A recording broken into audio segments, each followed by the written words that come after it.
Buenos días a todos, hermanos y hermanas de la Unión Mexicana del Sureste. Una vez más nos alegramos con ustedes al entrar al repaso de la lección, a la síntesis, a un resumen de la lección, como lo hemos estado haciendo cada sábado de este trimestre y del trimestre pasado. ¿Qué les pareció la lección de la semana? ¿Se sintieron ustedes atraídos a una dimensión más del pacto del Señor? Ahora enfocada al prójimo, enfocada a los demás, aquellos que, sobre todo aquellos que están en necesidad, en términos de la misma lección de escuela sabática, está relacionado con nuestros deberes dentro del pacto del Señor, pero ahora enfocada a los marginados de la sociedad. El extranjero dentro de tus puertas es el título que tenemos de la lección de esta semana y estoy seguro que ha sido de mucha bendición para cada uno de nosotros. El extranjero dentro de tus puertas. El texto es extraordinario. Amaréis pues al extranjero porque. Enfatizo el por qué, porque vamos a ver un poquito sobre ese asunto. Extranjeros fuisteis en la tierra de Egipto, Deuteronomio 10:19. Ese llamado hermoso que el Señor hace de amar al extranjero y preguntas que pueden venir en nuestra mente. ¿Por qué he de amar al extranjero? ¿Por qué necesito yo amarle? Vamos a comenzar con esta parte, que sería la parte 2 de nuestra lección, y voy a dejar pendiente la parte uno, que es la circuncisión eh, como símbolo o señal del pacto, pero también luego el Señor habla de la circuncisión del corazón. Voy a dejar eso aparte, al final de la lección vamos a retomar esta sección. Vamos a esta sección que sería del lunes, amaréis al extranjero. ¿Por qué? Aquí en pantalla tengo la pregunta, ¿por qué? ¿Por qué he de amar al extranjero? ¿Te lo preguntaste? Debemos recordar que la palabra extranjero en este sentido no solamente es a aquella persona de otra nacionalidad o de otro grupo que viene a estar dentro de nuestra familia, de nuestro grupo, de nuestro país, en este caso en particular, sino que también engloba o abraza dentro del término extranjero a viudas y a huérfanos en particular. Teniendo estos tres personajes, el extranjero, el huérfano y la viuda, algo muy en común que generalmente se les puede catalogar eh, personas que sufren algún tipo de necesidad, personas que son marginadas generalmente por la sociedad. Ahora, la pregunta, ¿por qué? ¿Por qué he de amar yo al extranjero? ¿Por qué he de amar yo a la viuda? ¿Por qué he de amar yo al huérfano? ¿Por qué? Ante la pregunta que puede surgir del por qué, la respuesta de Dios es sencilla. ¿Por qué?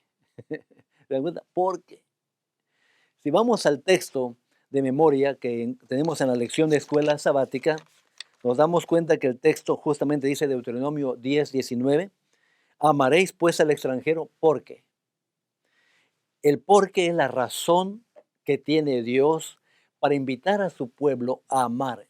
Y el por qué precisamente es ese, porque nosotros fuimos extranjeros, dice, por la propia experiencia de sufrimiento que el pueblo había tenido, porque tú has sufrido, porque tú has luchado, porque tú ya fuiste extranjero y tú ya sufriste la marginación por ser extranjero, por eso debes ser sensible al dolor ajeno. Las diferentes situaciones que vivimos en la vida, los diferentes problemas que afrontamos en la vida, debe prepararnos para ser sensibles a los problemas y situaciones que viven otras personas cerca de nosotros. Yo he encontrado, sin embargo, personas que cuando sufren y sienten dolor por los problemas y han luchado por la marginación que han sufrido, en lugar de ser sensibles, se vuelven muy duros, muy, ah, ¿cómo decirlo? Bueno, me baso en la palabra duro, son muy duros en su carácter, que tratan a los demás con la misma dureza con la que fueron tratados ellos. No es ese el sentido que el Señor quiere de su pueblo. El porqué del Señor, la razón del Señor por la cual debemos amar al extranjero, a la viuda y al huérfano, es porque si tú ya lo sufriste, si tú ya entendiste, si tú lloraste, si tú clamaste por esa situación que tú vivías. Entonces, no ocasiones lo mismo a estas personas que forman parte generalmente en la sociedad de los marginados. Y aquí surge un principio: equidad y justicia para todos. Es lo que Dios quiere para su pueblo. Es lo que Dios quiere que dentro de su pueblo el extranjero, la viuda y el huérfano, que generalmente son marginados por la sociedad, sean tratados con equidad y justicia dentro de la comunidad en el Señor. Es extraordinario, mis hermanos, porque cuando entramos a este tema, nos damos cuenta entonces que necesitamos nosotros manifestar el amor a ellos. Pero ahora viene otra pregunta: ¿de qué manera? ¿Cómo se expresa el amor al extranjero? Y recuerden que por extranjero tenemos que agrupar ahí también a la viuda y al huérfano. ¿Cómo se expresa el amor al extranjero? Número uno, justicia. Y aunque es difícil ligar amor y justicia, o misericordia y justicia, es muy difícil cómo entender eso, porque cuando actúas con misericordia generalmente no actúas con justicia. Sin embargo, aquí Dios, una vez más, por su carácter divino, nos pide y nos anima a que nosotros expresemos nuestro amor al extranjero, a la viuda y al huérfano con justicia.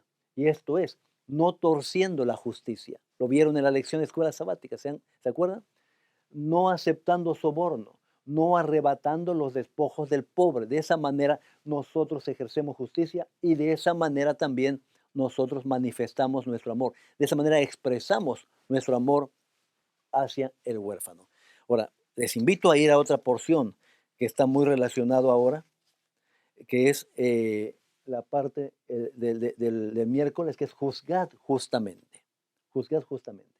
Si bien debemos nosotros ejercer justicia para expresar nuestro amor al extranjero, nuestra justicia debe ser justa, juzgar justamente. Verdades bíblicas que encontramos en Deuteronomio 1, 16, 24 y 27. Ustedes lo vieron ahí en la lección.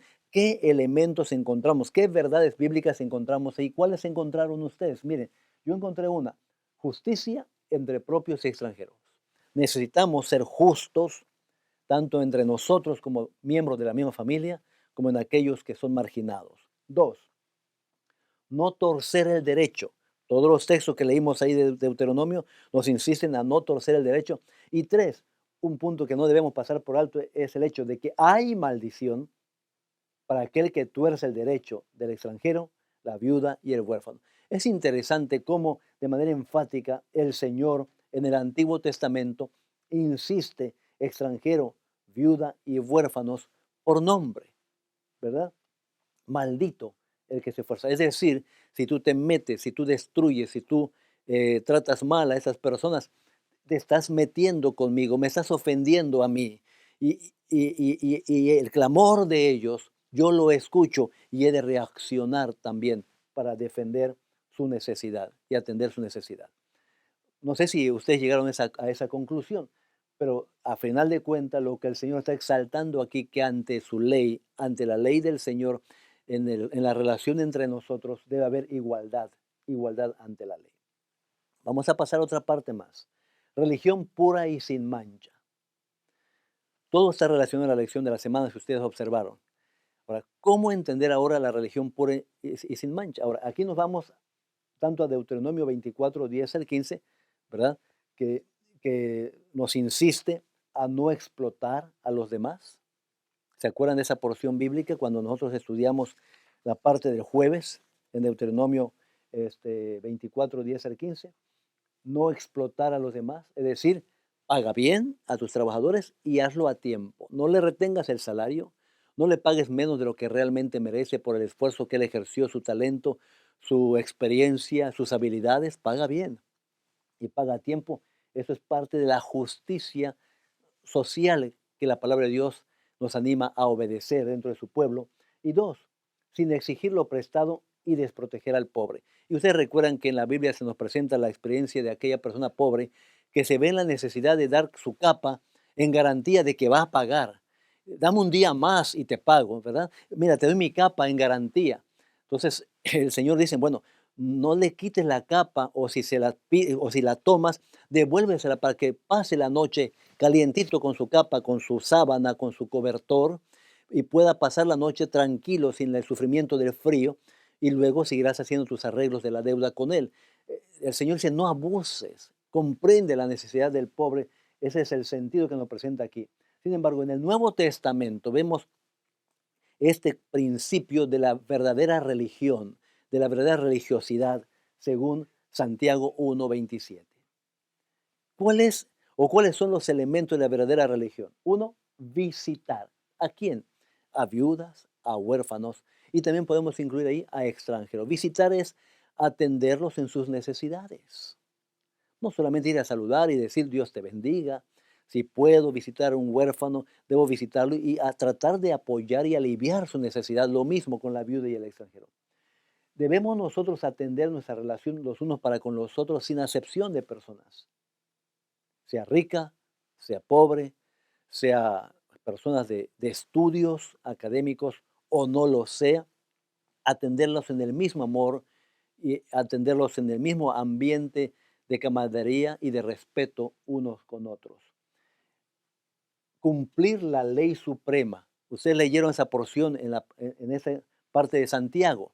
Cumplir la ley suprema. Y Santiago exalta que como ley suprema entre nosotros los seres humanos es amar al prójimo como a ti mismo. Todo lo que quisieras que te hagan a ti, hazlo también con otros, que es el otro punto de la lección cuando se nos pone en relieve lo que el Señor enseñó a sus discípulos. Haced con los demás, ¿verdad? Como quieres que hagan contigo. La famosa este, principio de oro, ese principio importante de nuestras relaciones mutuas como ciudadanos y como compañeros. Ahora, voy a la primera parte de la lección, porque aquí estamos viendo lo que nos habla el Nuevo Testamento. Quise tocar primero lo del Nuevo Testamento porque es más nuestro contexto. Vivimos en este tiempo, vivimos más cercanos a los escritos del Nuevo Testamento, a los del Antiguo Testamento, que son muchos años más atrás. Ahora, en el Antiguo Testamento, este mismo concepto de la verdadera religión se le presenta al pueblo de Dios como la circuncisión de corazón. No sé si lo entendieron así o tuvieron ustedes otras reacciones, otros pensamientos. Pero miren, desde el Antiguo Testamento, la circuncisión, que era una señal externa, el separar la piel en la circuncisión física, separar la piel, extirpar esa parte del cuerpo del hombre, era una señal externa del pacto. Pero el Señor no se queda con la señal externa, sino que el Señor espera algo más que tiene que ver con el corazón, es decir, la mente, afectos y el amor de aquellos que se han circuncidado o que han aceptado el pacto o su pacto. Así que circuncisión del corazón es la circuncisión de la mente, es la circuncisión de afectos y amor. Mente, en otras palabras, el Señor espera de su pueblo compromiso con Él. Ahora, este tema de la circuncisión, tanto sea externa o tanto sea del corazón, nos lleva a otra realidad que el pueblo de Dios vivía, que es la dura cerviz que vimos en la primera lección de la parte del lunes, parte del domingo. ¿Ok? La dura cerviz. ¿Qué es la dura cerviz? ¿Cómo definieron ustedes o entendieron la dura cerviz? La dura cerviz, para la forma como yo lo expreso o lo entiendo, es servicio sin compromiso. Esa es la dura cerviz. Fuiste llamado, te sacaron de Egipto, en el caso del pueblo de Dios, te liberamos con mano fuerte y con poder, pero tu servicio es sin compromiso.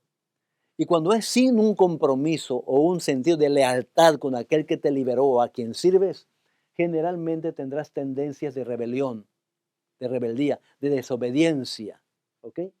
Entonces, está muy relacionado en la lección y en la lectura bíblica que la circuncisión física o externa como señal del pacto, cuando no hay un compromiso en la mente, en los afectos y en el amor de las personas, se va a generar una dura servicio. Estoy aquí porque estoy como obligado a estar aquí, pero en la primera oportunidad me rebelo. Dios espera, sin embargo, y sin duda espera el Señor, que le sirvamos por voluntad propia. Ese sería, el servir al Señor como por voluntad propia, sería lo que aquí diríamos circuncisión del corazón. El Señor quiere nuestra mente. El Señor quiere nuestros afectos y amor. El Señor quiere que actuemos con voluntad propia delante de su presencia. Y hermanos, Dios les bendiga grandemente para esa nueva semana. Yo quise resaltar esos aspectos de la lección porque para mí son aspectos muy importantes, porque todos nosotros sabemos que fuimos llamados de manera muy especial. El pueblo de Dios fue llamado de la esclavitud de Egipto y fue liberado con mano fuerte. Nosotros, en nuestra experiencia como cristianos, fuimos llamados y liberados por Cristo Jesús con mano fuerte. Él entregó su vida en la cruz del Calvario por nosotros. Él nos dio libertad. Y al darnos libertad y al salvarnos a cada uno de nosotros de nuestra condición de muerte, nos nos reconcilió con Él para con el Padre, o a través de Él para con el Padre, nuestro Señor. Y de esa manera, y a través de esa reconciliación que el Señor nos brinda a cada uno de nosotros, se espera que nosotros reaccionemos de manera positiva en amarle, en respetarle, en temerle, en el sentido bíblico de temer al Señor y reconocer que no merezco nada, pero Él me ha dado la salvación y en gratitud le amo, le obedezco. Hermanos, hermanas, Dios te ayude esta nueva semana para poner en práctica lo que vamos aprendiendo cada semana, lo que vamos aprendiendo en cada lección. Hoy hemos aprendido que debe haber justicia, que el amor hacia el prójimo no se manifiesta de otra manera más que a través de ser justos con el prójimo y ayudarle en su necesidad, especialmente a aquellos que viven en marginación. En tu iglesia, procura que haya apoyo a quienes lo necesitan. Tú mismo como familia o yo mismo como familia con mi esposa y mis hijos, en procura de aliviar el dolor del huérfano, aliviar el dolor del extranjero, aliviar el dolor de la viuda, evitando a toda costa tratar de aprovecharnos de su pobreza o de su debilidad y tener ganancias deshonestas a través de ellos. Dios les bendiga grandemente. Dios sea con cada uno de ustedes y la próxima semana estemos listos para estudiar la nueva lección de escuela sabática que es extraordinaria. Ahora comprendemos que una dimensión de la verdad presente no solamente es amar a Dios, ¿verdad? Por sobre todas las cosas, sino que también es amar al prójimo y amarlo como a nosotros mismos. Y para amarlo y demostrar nuestro amor por Él, debemos ser justos con aquellas personas que nos rodean. Dios les bendiga. Nos vemos pronto la próxima semana con una lección más en la próxima oportunidad. Dios les guarde.